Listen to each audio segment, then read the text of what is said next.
Bom dia! Seja bem-vindo à nossa aula de Química de hoje para a primeira série do ensino médio da Rede Estadual de Goiás. Esse é o projeto Seduc em Ação, que conta com programações diárias para levar até aí, no conforto de sua casa, para você, conhecimentos escolares. Eu sou a professora Rose e o tema da nossa aula de hoje será distribuição eletrônica.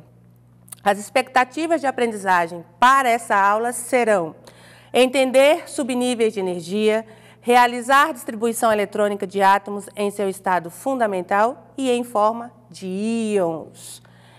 Bem, para a gente fazer uma distribuição eletrônica, a gente tem que ter alguns aspectos fundamentais, conhecer alguns aspectos fundamentais. O primeiro deles é o número atômico. Nós precisamos ter o valor do número atômico para poder fazer essa distribuição eletrônica. E onde é que está esse número atômico? Bem, ou ele está na questão, ele já vem nos dados da questão, ou nós vamos, de posse do nome do elemento químico que a questão nos dá, ir até a tabela periódica e identificar o número atômico desse elemento químico. A tabela periódica ela é organizada em ordem crescente de números atômicos. E também na tabela periódica nós temos todos os elementos em seu estado fundamental. O que é um elemento no seu estado fundamental? Lembra da aula passada? É aquele elemento que não perde e que não ganha elétrons. Ou seja, o número atômico, o valor do número atômico é o mesmo valor dos elétrons. Veja aqui, o ferro, ele tem 26 de número atômico. Então, quantos elétrons ele tem? 26. O boro, por exemplo, ele tem 5 de número atômico. Então, quantos elétrons ele tem? 5. E assim para todos os elementos da tabela periódica, tá certo? Outro aspecto importante e fundamental é conhecer o limite de elétrons em cada subnível. Então, precisamos conhecer os subníveis. São 4 subníveis que temos, que são eles, o S, o P, o D e o F. Todos em letras minúsculas, tá certo? E dentro de cada subnível desse, existe uma quantidade máxima de elétrons. Por exemplo, o S só pode ter no máximo 2 elétrons. O P pode ter no máximo até 6 elétrons. O F até 10 elétrons. E o F, o D, né? 10 elétrons e o F até 14 elétrons. Nunca podemos ultrapassar esse limite de elétrons dentro desses subníveis. Os subníveis, eles possuem um conteúdo energético, cuja ordem crescente dele, na prática, é visto dentro do diagrama de Linus-Pauling. Esse é o terceiro aspecto que nós precisamos conhecer, o diagrama de Linus-Pauling. Esse diagrama é o diagrama completo, eu estou mostrando ele de forma completa, eu estou mostrando as camadas eletrônicas. Lembram das camadas eletrônicas lá do 9º ano? K, L, M, N, O, P e Q. Ele, além das camadas, ele também mostra os níveis de energia. Esse númerozinho ó, que fica na frente do subnível significa nível de energia, ou seja, a camada K está no primeiro nível de energia, a camada O está no 5º nível de energia, a camada N está no 4º nível de energia e assim para todas as camadas. Ele mostra também os subníveis, que são escritos em letras minúsculas, ou seja, cada camada tem uma quantidade certa de subníveis. A camada L possui 2 subníveis, a camada N possui 4 subníveis. E, além dos subníveis, também apresenta os elétrons que cada subnível comporta, não é certo? Esses elétrons é que vai nos orientar nessa distribuição eletrônica, ou seja, ele pode falar ele nos mostra até onde podemos ir na distribuição eletrônica. Como assim, professora? Através da somatória dos elétrons eu consigo determinar até onde eu vou dentro do meu diagrama. Além disso, ele mostra também a ordem crescente de energia dos subníveis. Olha só, é determinado por essas setas aqui. A ordem das setas, a orientação da seta me faz escrever essa distribuição eletrônica em ordem crescente de energia. Veja só, a primeira seta é 1s2. A segunda seta desce exatamente no 2s2. De 2s2 nós vamos para 2P6 e desce para 3S2.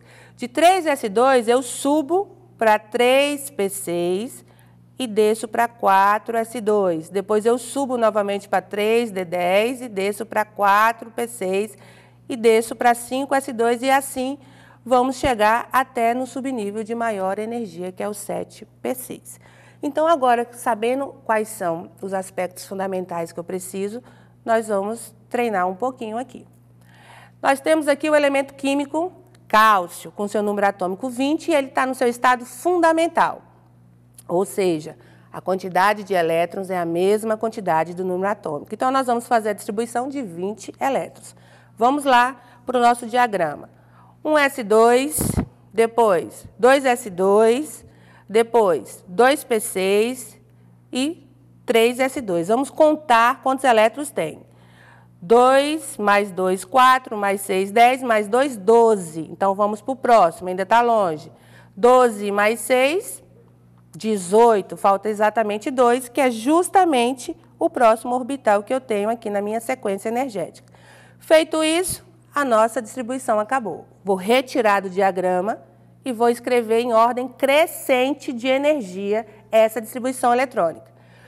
Vou conferir todos os elétrons, claro, de cima, para ver se dá exatamente 20 elétrons. Então, vamos lá. 2 mais 2, 4, mais 6, 10, mais 2, 12, mais 6, 18, com mais 2, 20. Então, essa distribuição eletrônica está perfeita, certinha, do jeito que ela tem que ser, em ordem crescente, e dá o número atômico, que tem que ser 20, no caso. Vamos para o bromo agora, onde eu tenho 35 de número atômico, então eu vou distribuir exatamente 35 elétrons. Vamos lá. 1S2, 2S2, 2P6, 3S2, 3P6, 4S2. Eu sei que até aqui dá 20, porque a nossa primeira distribuição foi assim. Então, vamos para o próximo subnível, que é 3D10. Então, está aqui 20, né? Mais 10, 30. Falta exatamente 5. Eita, professora, mas aqui agora é 4P6. Como é que eu vou colocar 5 aqui? Lembram lá no início que eu falei que o orbital P, ele comporta no máximo até 6, então vai até 6 elétrons? Então, se você precisa de 5 elétrons, você terá na sua distribuição eletrônica. Anotando essa distribuição em ordem crescente de energia, eu percebo que o meu último subnível tem um valor menor do que o valor máximo que ele pode ter. E é isso aí que eu quero que vocês anotem agora. Sempre será assim. Em uma distribuição eletrônica, sempre o último subnível, isso é o último, jamais, dentro da distribuição eletrônica, sempre o último subnível que eu colocar, eu posso colocar uma quantidade menor do que a quantidade máxima de cada orbital, simplesmente para compor a somatória do número que eu estou trabalhando, tá certo? Vamos agora para os íons. Chegamos no cátion. Bem, esse é o ferro 2+, aonde na tabela periódica, ele em seu estado fundamental tem exatamente o número 26, então ele tem 26 elétrons. Mas como ele é um cátion, lembra dos íons? Significa que perdeu elétrons. A distribuição eletrônica desse cátion tem que dar 24 elétrons. Mas aqui também tem uma observação, anotem aí. Toda a vez que você for fazer uma distribuição eletrônica de um cátion, você primeiro faça a distribuição dele em seu estado fundamental, com todos os seus elétrons. É o que nós vamos fazer agora. 1S2, 2S2, 2P6, 3S2, depois vai para 3P6 e chegando a 4S2, aonde dá 20. Agora eu preciso apenas de 6, não é verdade?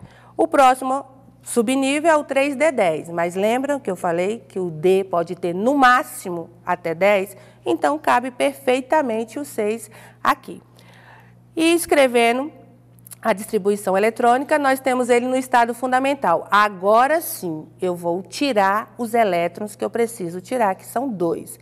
Então, eu vou no último nível, veja, nível 1, nível 2, nível 3, nível 4, não importa onde ele esteja escrito, contanto que ele seja o último nível, e vou retirar desse último nível a quantidade de elétrons que eu preciso retirar. No caso aqui são 2, então eu vou no meu último nível e vou retirar esse elétron e vou reescrever a distribuição eletrônica sem esse elétron, tá certo? Então, agora somando vai dar 2 mais 2, 4, mais 6, 10, mais 2, 12, mais 6, 18, com mais 6, 24.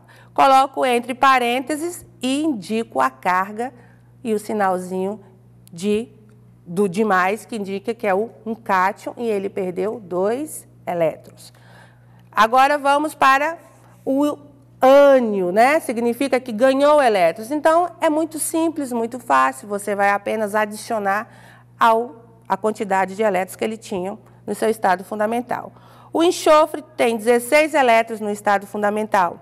Então, ganhou mais 2, ficou com quanto? 18.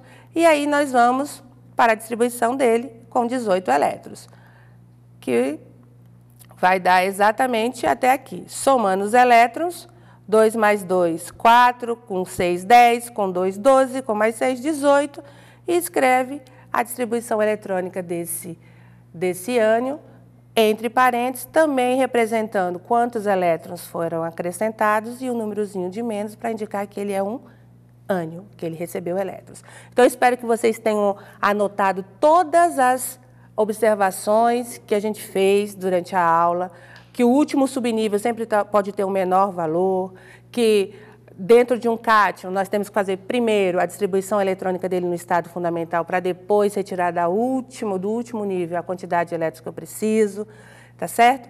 E anotaram tudo para fazer as suas atividades mais tarde. Não saia daí, porque o professor Pedro Turco vem aí com a sua aula maravilhosa de história para nos transportar para Roma Antiga. Beleza? Um forte abraço, um grande beijo e até a próxima aula.